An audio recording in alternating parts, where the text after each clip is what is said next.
You sit there, Coko. Kiki, you sit there. And kids, you surround Mum.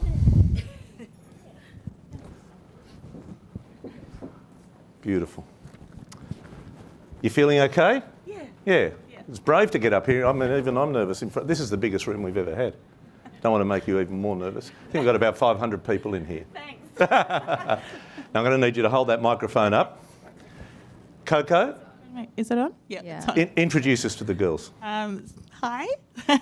So this is beautiful little Sophia. She's 7. Talia, 11 years old. Kiki is my eldest. She's 22. My beautiful helper. And Soraya on the end there is 12. So these are my daughters. Fantastic. This is you're a single mum, aren't you? Yeah, so solo mum. It's just us, and we don't have family. We've got a bunch of amazing friends, and I, before diagnosis, was working at the Manly Pacific, which is I can see is one of the sponsors. So so I was working there, and so I've got a beautiful work family as well. And it's just us and it's just our us. beautiful network. And Kiki's the big time helper, right? Yeah, she's my living babysitter. So Coko, tell us, what cancer do you have? So I've been diagnosed with a rare type of cancer called it's neuroendocrine cancer.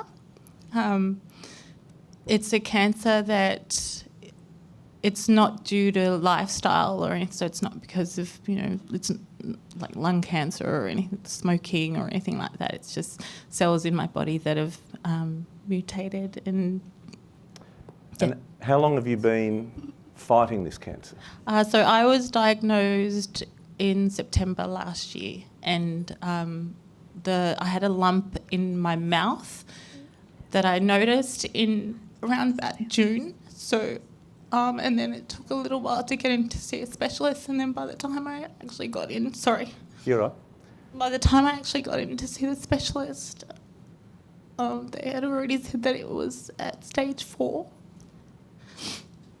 And so at first they had said, we might be able to do surgery and get it removed. And then, by the time I had the PET scan, it was already at stage 4. It had travelled to my liver, and it had already travelled into my lymph nodes. And they gave me Sorry. That's all right. How's Mum going, Kiki? She's pretty brave and courageous. She's very brave, very brave. She inspires us every day. Every day is different. Like, she's on a break from chemo at the moment, but we do have an appointment next week, Mum? Thursday. So we can just check up and see how everything's going. From when she was doing chemo, that was probably the hardest. So it's really good that we've had a break now just to enjoy this time together. Our routine has changed a lot, especially because they're all in primary school and then this one's in high school. So it was hard to transition into this year. I've obviously had to help a lot, but my family is my everything, so it's really nothing. It's just, I feel like we seem... stop working. We both had to stop working. Yeah. And so they gave me a prognosis of 2 years. And with the chemo, luckily, it has made the cancer stable, which is amazing. So for now, and they just said we just have to ride out every 6 weeks. So there's some weeks where I forget that I have cancer and I'll start eating cake and just enjoying life. And then the scan comes back around, or I'll need blood tests and I've got to go see the oncologist again, and it's just I feel like that's the hardest thing.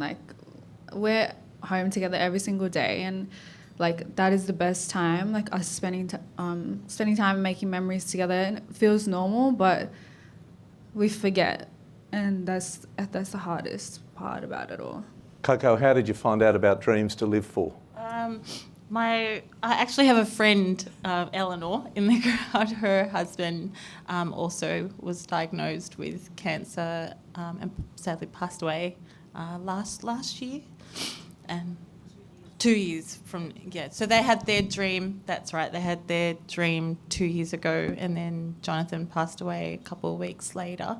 And friend of mine, had said, oh, there's this amazing organisation that can help if you want to reach out to them. And so, we did. And what was your dream? so initially, of course, when you're first diagnosed, you think, oh God, I've got to tick everything off my bucket list. Like I want to go to the Great Barrier Reef, and I want to take the kids, and I want to go to Italy, and I want to do all this stuff. And then you have treatment and time stops and you just can't get out of bed. And Christmas is a write-off, and summer is a write-off, and you can't do anything. You can barely even have a shower some days. So I said to Louise, I actually just want a barbecue and a nice outdoor setting so I can just sit out the back with the kids and enjoy summer as much as we can, because I don't even know if the chemo is going to work. I don't even know if, I'm going to be here next summer. So I just want to be with them and have a barbecue and enjoy Keisha's amazing cheeseburgers and steaks, and she's a really good cook this morning. They're coming round. Yes. Come over anytime. So we granted the dream? We did, yes. Louise, she organised, she, had it all delivered, and it took us a couple of weeks to get it set up, actually, because we... Come on, Louise, we could have thrown the setup. No, she asked. She actually asked, and I said no, because I was in the middle of chemo, so I didn't really want, people coming over and stuff. So, and then... Louise actually checked on me and said, do you want someone to come and set the barbecue up? And I said, no, it's okay. Well, you guys have done enough already, so we'll get it sorted. And once we did, it was... We have barbecues every week. Every week? Sunday is our day, but sometimes we squeeze it into weekdays. Week as well. Yeah. We love our barbecues. And I read that you sometimes only have a 1 or 2 hour window where you feel that you can get out to the outdoor setting. Yeah. So we actually live down the road from the beach, and the beach is our happy place. And summer, we couldn't get down there, so we missed out on beach days. Usually in summer we're at the beach every day. Yeah. Last summer we were just at home, but it was so great for us to have that outdoor set. Like it did wonders for us, and especially the barbecue. Like that was every day in summer, by the way. So it really is the simple things, isn't it? It is the smallest things. It is, but that's given you great hope and being with your girls. Yeah.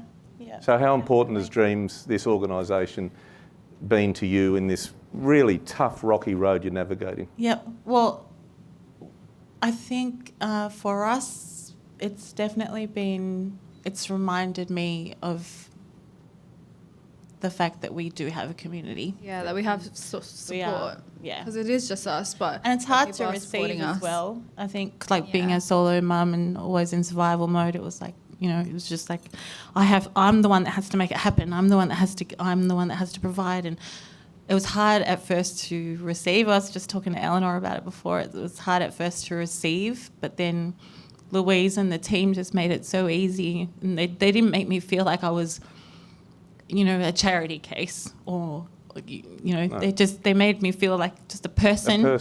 And that they're here and they love us and they're here to support us and make things easier for us. So, yeah. And we will keep supporting you. Thank you. And we'll keep thinking about you and your beautiful girls. Thank you so much. Thank you so much for sharing, because I know it was hard to come up here today. Well, actually, when they were reading the letters, I had a massive sob over there. I was crying. People were probably wondering what's going on with this lady. But I could feel every single story. It's like just reliving the feelings over again. Yeah, so... Thank you. Ladies and gentlemen, we've granted a dream to this family. We're going to ride this with you in terms of offering our positive energy and support. Amazing. Always. Thank you so and much. What a beautiful mum you are and beautiful daughters. And we only wish you well. We thank you guys so much. Thank you. Thanks for having us. Thank you so much. Thanks for having us.